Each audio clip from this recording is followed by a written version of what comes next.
Então, a cardiotocografia é um método de avaliação da vitalidade fetal. Entre outros, nós temos a ultrassonografia com Doppler, o perfil biofísico fetal, mas a cardiotocografia é o método mais utilizado de avaliação da vitalidade fetal. Se você for por aí em UBS, hospitais, às vezes não tem ultrassonografia, mas está presente lá a cardiotocografia e a gente vai usar para nos ajudar a saber como é que está indo tanto intraparto quanto anteparto.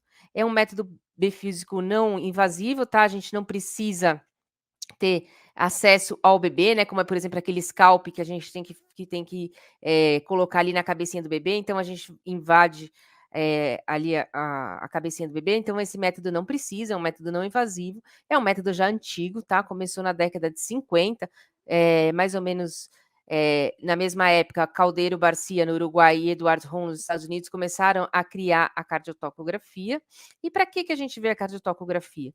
Para a gente ter o registro da frequência cardíaca fetal, ele também nos auxilia no registro de contrações uterinas e da movimentação fetal. Usualmente, a gente usa um traçado de 20 minutos. E eu uso principalmente para prevenir o óbito fetal, tá? A gente vai fazer uma avaliação indireta da oxigenação fetal através da frequência cardíaca. Então, o cérebro fetal, através do sistema simpático e parasimpático, modula a frequência cardíaca e através dessa frequência, dessa variabilidade, tá? E de quanto está a frequência, eu consigo ter uma avaliação indireta da oxigenação fetal e prevenir, assim, o óbito. É uma motonização externa, então isso é uma vantagem da cardiotocografia, tá?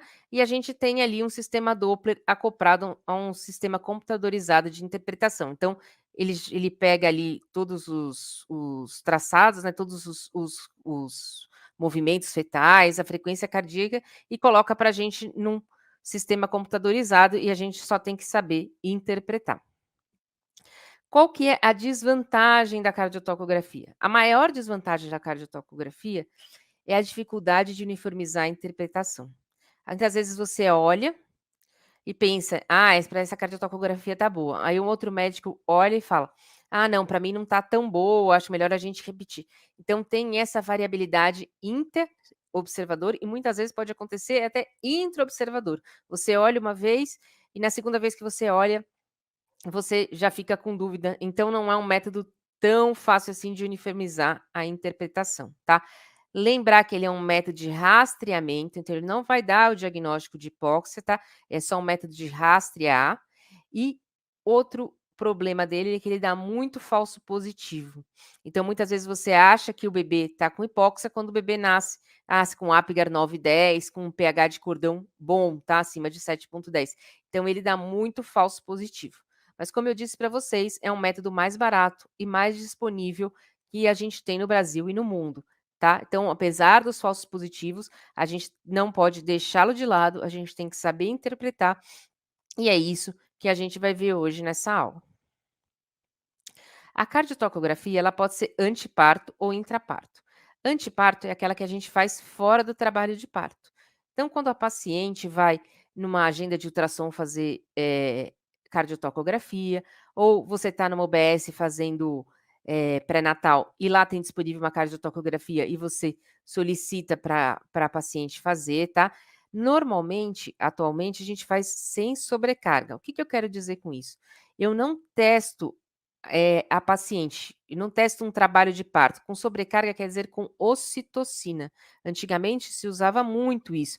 Eu fazia uma sobrecarga de ocitocina, fingiria que a paciente estaria em trabalho de parto e veria como o feto reage, como ele está em trabalho de parto, para ver se ele aguentaria um trabalho de parto. Atualmente, isso tem entrado muito em desuso. Então, a gente não tem feito mais essa cardiotocografia anteparto com sobrecarga. Mas, às vezes, vocês podem ler em livros mais antigos e está lá. Então, essa sobrecarga é a utilização de ocitocina, tá? O anteparto sem sobrecarga é a paciente normal ali que vem para fazer cardiotocografia. Além disso, a cardiotocografia ela pode ser utilizada intraparto, tá? Então, durante o trabalho de parto, como é que eu vou saber se o bebê está bem, se o bebê está com a vitalidade adequada? Pode ser através da cardiotocografia. Normalmente é através da cardiotocografia.